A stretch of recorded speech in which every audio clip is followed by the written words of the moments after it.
Alors, le corrigé du numéro 67, page 314. On vous disait que dans un restaurant, à midi, il y avait eu 170 couverts servis. 100 clients ont pris une entrée et un plat. 110 ont pris un plat et un dessert. Et parmi ces 110, 80 ont pris l'entrée, le plat et un dessert. Certains aussi n'ont pris qu'un plat, sans entrée, sans dessert. Alors, il est bien évident que quand on mange au restaurant, normalement, on prend au moins le plat. Donc, sous-entendu ici, tout le monde a pris au moins un plat. Certains ont pris entrée, plat seulement. Certains ont pris juste plat, dessert. Certains ont pris que plat. Et certains ont pris entrée, plat, dessert. Quand on vous dit ici 100 clients ont pris une entrée et un plat, parmi ces 100, il y en a peut-être qui ont pris en plus de l'entrée et du plat, le dessert. Et donc c'est ici clairement exprimé, 110 ont pris un plat et un dessert. Parmi ces 110, il y en a 80 qui avaient pris aussi l'entrée.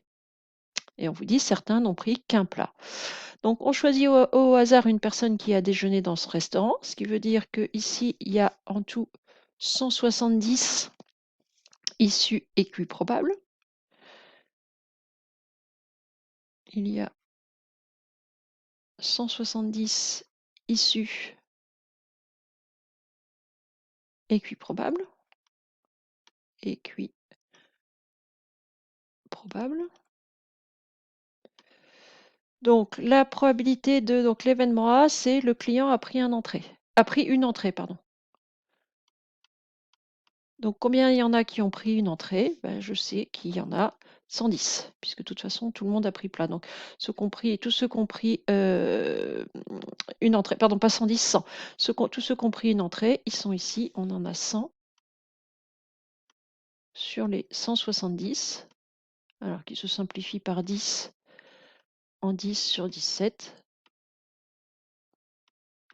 La probabilité de tomber sur quelqu'un qui a pris une entrée, c'est 10 sur 17. De la même manière, la probabilité de tomber sur quelqu'un qui a pris un dessert, c'est 110 sur 170, que je peux simplifier par 10 en 11 sur 17.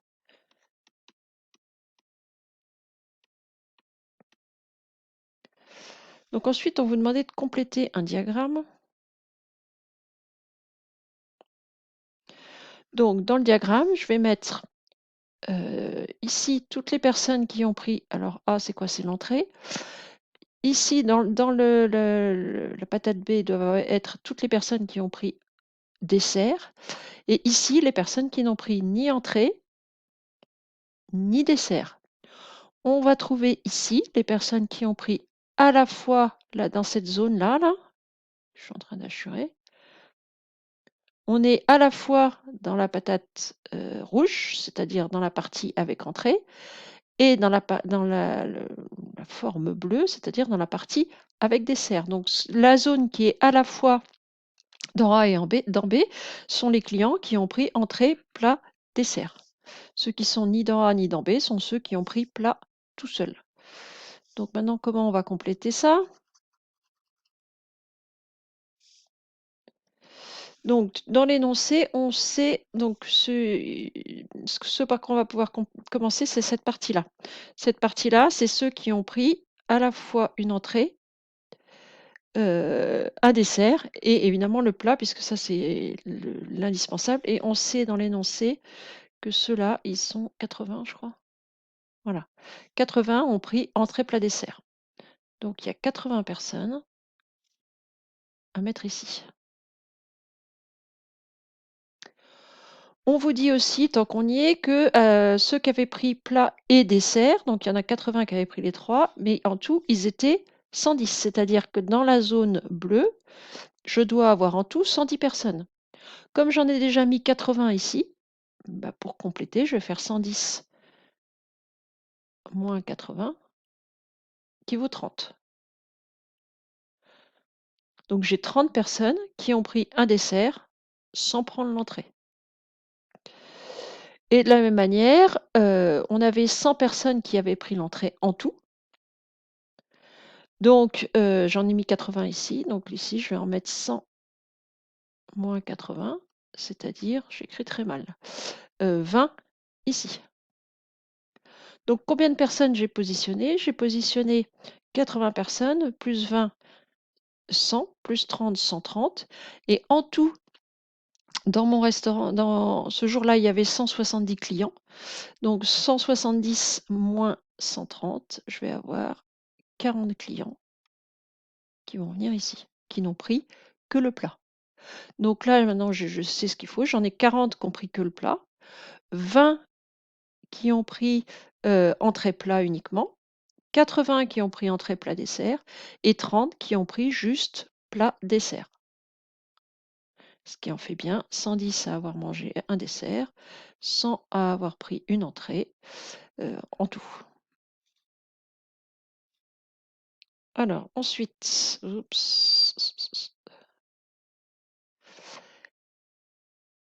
à quelle phrase correspond l'événement A inter B?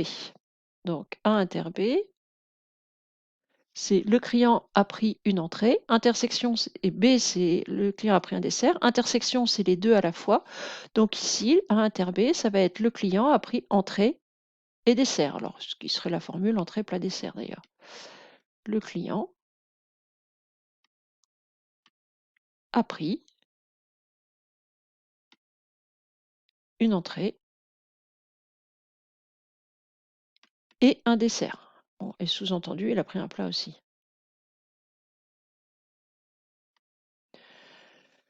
Donc, on vous demandait ensuite de calculer sa probabilité.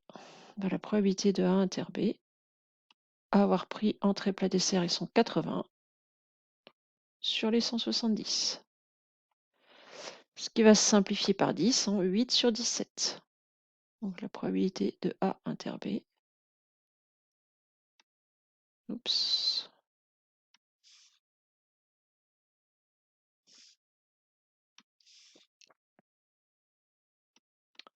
Ça va être 80 sur 170.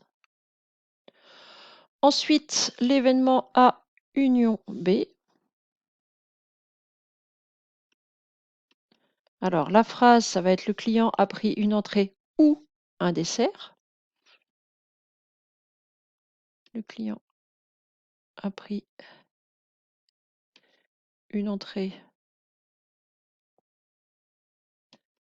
ou un dessert.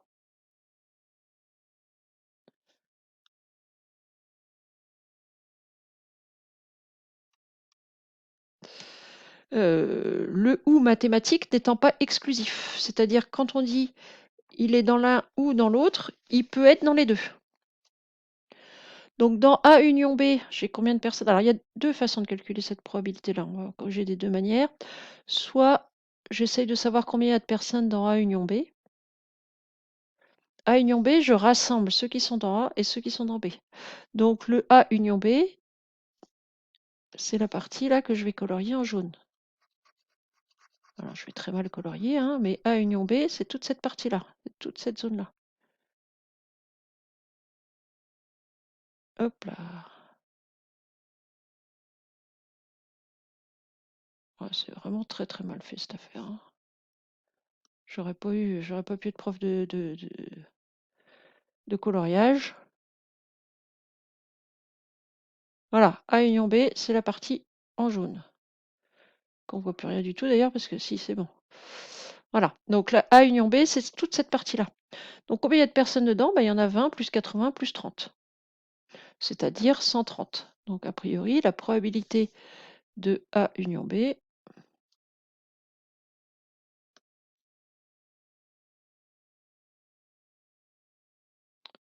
c'est 130 sur 170, que je peux d'ailleurs simplifier par 10 en 13 sur 17.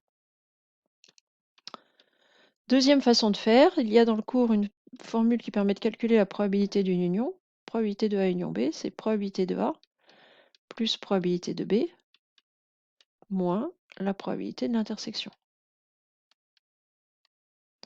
C'est-à-dire 10 sur 17. Non, attendez, je vais faire de la place. Donc la probabilité de A union B, ça va être 10 sur 17 plus 11 sur 17, moins, alors A inter B, je sais plus, c'était combien, 80? Oui, c'est-à-dire ici, c'est 8 sur 17. Moins 8 sur 17.